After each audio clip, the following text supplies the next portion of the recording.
बालू mafia police को दौड़ा रहे और नीतीश कुमार जोड़ रहे हाथ। क्या ऐसे ही चलता रहेगा बिहार? बालू माफिया ने दरोगा को रौंद दिया और शिक्षा मंत्री कह रहे कोई बात नहीं, उनके बूढ़े माँ बाप को कौन देखेगा।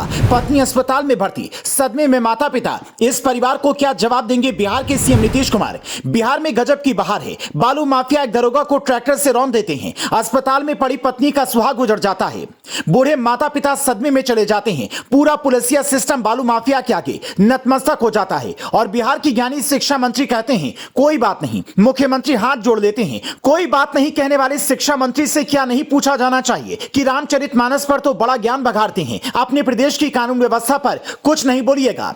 जमुई में जिस दरोगा ने बालू माफिया के ट्रैक्टर के नीचे अपनी जीवन लीला समाप्त की है, उसके घर का हाल भी क्या इन नेताओं ने देखा है? उसकी पत्नी पहले से अस्पताल में भर्ती है, माता पिता बूढ़े हैं जिन्हें सदमा लगा है। शिव नारायण शाह के बेटे दरोगा प्रभात की दो और भाई हैं जो किडनी के मरीज हैं। दोनों भाइयों का दिल्ली में डायलिसिस चल रहा है। प्रभात की 4 साल की एक बेटी और 6 महीने का बेटा है। पत्नी भी दिल्ली के एक निजी अस्पताल में भर्ती है। पुलिस के मुताबिक यह वारदात जमुई के गढ़ी थाना क्षेत्र के चंद्रवर पुल के पास हुई है। दरोगा प्रभात रंजन को मंगलवार सुबह 7 बजे अवैध बालू के परिवहन की सूचना मिली थी। उसके बाद वो तुरंत अपनी टीम के साथ में चंद्रवर पुल के नजदीक पहुंच गए और चेकिंग करने लगे। इसी बीच सामने से एक ट्रैक्टर आया जिसमें अवैध रूप से बालू लदी हुई थी। दरोगा प्रभात रंजन ने जब ट्रैक्टर को रोकने की कोशिश की तो बालू माफिया उन्हें रौंदता हुआ आगे निकल गया। इस पूरे घटनाक्रम पर नीतीश सरकार में मंत्री चंद्रशेखर का बयान शर्मनाक है। उन्होंने कहा है ऐसी घटनाएं होती रहती हैं, यह कोई नई बात नहीं है। चंद्रशेखर ने आगे कहा कि यूपी और मध्य प्रदेश में भी तो ऐसी घटनाएं हुई हैं। यह अपराध है,